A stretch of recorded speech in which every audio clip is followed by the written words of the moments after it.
ہماری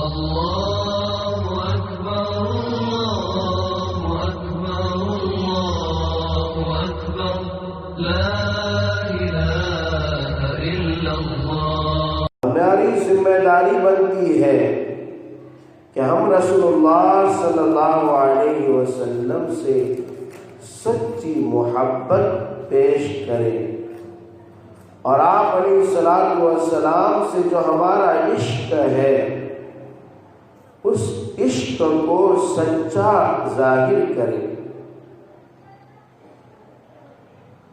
اب کیسے کریں گے؟ سب سے اولی راستہ، پہلا راستہ ہے، قرآن کریم کی ایک آیت اس پر دلالت کرتی ہے۔ قُلْ إِن كُنتُمْ تُحِبُّونَ اللَّهَ فَاتَّبِعُونِي يُحْبِبْكُمُ اللَّهُ۔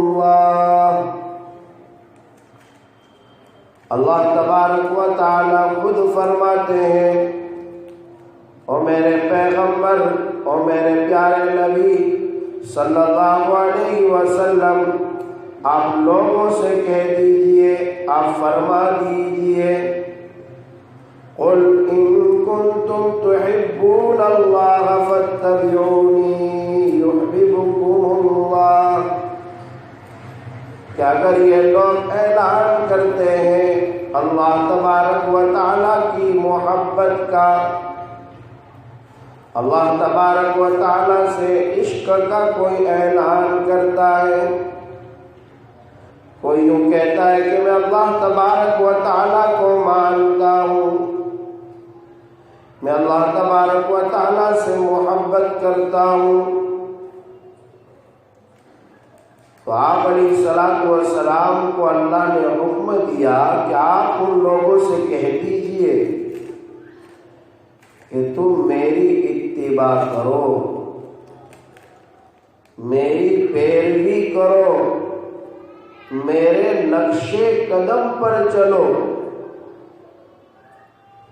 یعنی رسول اللہ صلی اللہ علیہ وسلم کی پیروی کرنی ہے، رسول اللہ صلی اللہ علیہ وسلم کے نقش قدم پر چلنا ہے، رسول اللہ صلی اللہ علیہ وسلم کی سنتوں کو اپنانا ہے۔ قرآن کا اعلان ہے، قُلْ إِن كُنتُمْ تُحِبُّونَ اللَّهَ فَاتَّبِعُونِي يُحْبِبْكُمُ اللَّهُ۔ اگر تم رسول اللہ صلی اللہ علیہ وسلم کی پیروی کرو گی، رسول اللہ صلی اللہ علیہ وسلم کے نقش قدم پر چلو گی، رسول اللہ صلی اللہ علیہ وسلم کی لائی ہوئی شریعت کے مطابق زندگی گزارو گی، تو اللہ تبارک و تعالیٰ خود اعلان فرماتے یحببکم اللہ، اللہ تم سے ضرور بھی ضرور محبت کرے گا۔ کسی عورت کا یا کسی مرد کا یہ اعلان ہو یا دعویٰ ہو کہ میں اللہ سے محبت کرتا ہوں یا محبت کرتی ہوں، تو سب سے پہلی چیز ضروری ہے کہ وہ اللہ کے رسول کی اتباع کرے۔ ایک جگہ اللہ تبارک و تعالیٰ نے ارشاد فرمایا، مَن یُطِعِ الرَّسُولَ فَقَدْ أَطَاعَ اللَّهَ۔ جس شخص نے، جس عورت نے اللہ کے رسول صلی اللہ علیہ وسلم کی اتباع کر لی، رسول اللہ صلی اللہ علیہ وسلم کی شریعت کو اپنا لیا، آپ کے طور و طریق کو اپنی زندگی میں جگہ دے دی، فقط اطاع اللہ، اس مرد اور اس عورت نے حقیقت میں اللہ کی اطاعت کر لی، اللہ کی بات مان لی۔ میری مائیں اور بہنیں، اس پوری گفتگو کا نچوڑ، اس کا خلاصہ یہ ہے کہ ہمیں رسول اللہ صلی اللہ علیہ وسلم کی اتباع اور پیروی کرنی چاہیے، رسول اللہ صلی اللہ علیہ وسلم کے طریقوں کو زندہ کرنا چاہیے۔ اب ہمارے یہاں جہالت کے دور سے جو چیزیں چلی آ رہی ہیں، پرانے دور سے جو باتیں چلی آ رہی ہیں،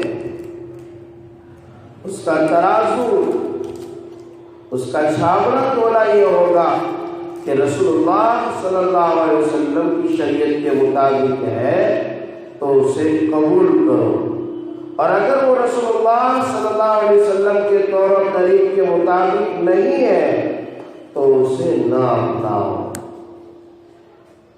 یہ ہمیں ربیع الاول کا یہ مہینہ سبق دیتا ہے۔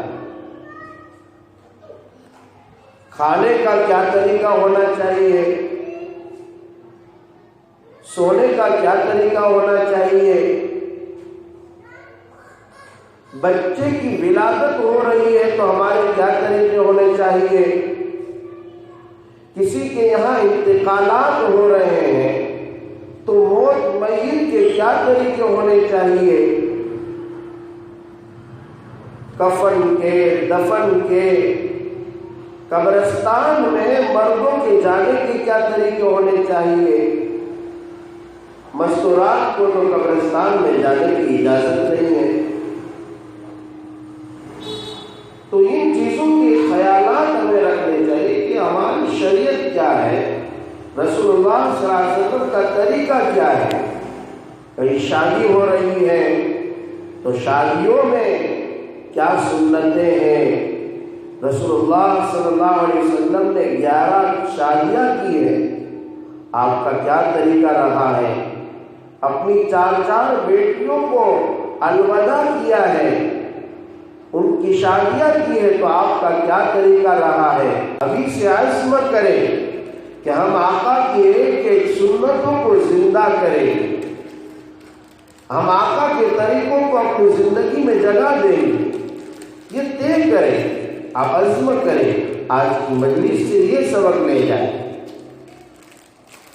میں بھی بچوں کو پڑھاتا ہوں، ان بچوں کو میں پوچھتا ہوں، بیٹا بسم اللہ جو کھانے کی دعا آپ نے سیکھی ہے، جو ہم پڑھاتے ہیں، کون گھر پہ جا کے دسترخوان پر بیٹھ کر اپنے دسترخوان پر یہ کہے گا کہ بسم اللہ وعلی برکت اللہ پڑھو؟ چھوٹے چھوٹے بچے بیچارے انگلیاں اٹھاتے ہیں اور پھر اپنے ماں باپ کو وہ بتاتے ہیں، اماں کھانا کھا رہی ہو تو ذرا بسم اللہ پڑھ لو، ابو کھانا کھا رہے ہیں بسم اللہ پڑھ لو۔ آپ تو مائیں ہیں، آپ تو بڑی عمر کی ہیں، آپ کے بچے، آپ کی اولاد آپ کی بات مانتے ہیں، تو ان بچوں کو، ان اولاد کو آپ صحیح شریعت کیوں نہیں بتاتے ہو؟ کھانے بیٹھے ہیں، سیدھے ہاتھ سے کھانا کھانا۔ میں مدرسے میں کبھی بھی بسکٹ تقسیم کرتا ہوں بچوں کو، جب میں سیدھے ہاتھ سے دیتا ہوں اور وہ بچے الٹے ہاتھ میں لیتے، میں بسکٹ نہیں دیتا۔ وہ بچے اب چھوٹے چھوٹے ہیں، 5 سال کے، 6 سال کے، 7 سال کے، لیکن ان بچوں کو سمجھ میں آ گیا کہ سیدھے ہاتھ سے استاد دے رہے ہیں، ہمیں بھی سیدھے ہاتھ سے ہی لینا پڑے گا۔ رسول اللہ صلی اللہ علیہ وسلم نے ارشاد فرمایا، شیطان جب کسی کو کوئی چیز دیتا ہے یا کوئی چیز لیتا ہے تو الٹے ہاتھ سے لیتا ہے۔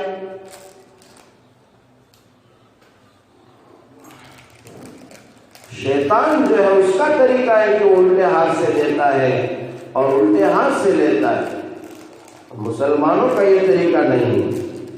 رسول اللہ صلی اللہ علیہ وسلم کی ترمذی شریف میں روایت ہے۔ اب یہ سنتیں ماں باپ ہی جانتے نہیں ہیں تو اولاد میں کیسے جنم لے گی؟ جب یہ اولاد نہیں سیکھے گی تو آگے یہ سنتیں کیسے زندہ ہوگی؟ اس لیے میری ماں اور بہنیں، میرے پاس موقع آیا اور ربیع الاول کا یہ آخری قریبی دن ہے، 2-4 دن باقی ہے، بس اتنے دن میں میرا یہ پروگرام ہو گیا اور آپ مائیں اور بہنیں میرے سامنے بیٹھی ہیں، دل میں یہ عزم ہوا کہ آپ کو یہ سبق دوں ربیع الاول کا کہ سنتوں کو زندہ کرو۔ یہاں سے اٹھنے کے ساتھ آپ عزم کرو کہ انشاءاللہ میں اپنے گھرانے کو سنی گھرانہ بناؤں گی، سنت کے مطابق میرا گھرانہ بناؤں گی۔ پھر دیکھو خدا کی قسم کھا کے کہتا ہوں، آپ کی زندگیوں میں کیا برکتیں آئے گی، آپ کے رشتوں میں کیسی برکتیں آئے گی کہ آپ کو اس کا اندازہ بھی نہیں ہوگا۔ سنتوں کا اہتمام کرو۔ رسول اللہ صلی اللہ علیہ وسلم نے ارشاد فرمایا، من تمسک بسنتی عند فساد امتی فلہ اجر 100 شہید۔ رسول اللہ صلی اللہ علیہ وسلم نے ارشاد فرمایا کہ جو شخص یا جو مرد یا جو عورت ایک سنت کو زندہ کرے گی اور اپنی زندگی میں جگہ دے گی، رسول اللہ صلی اللہ علیہ وسلم نے ارشاد فرمایا کہ اسے 100 شہیدوں کا ثواب ملے گا۔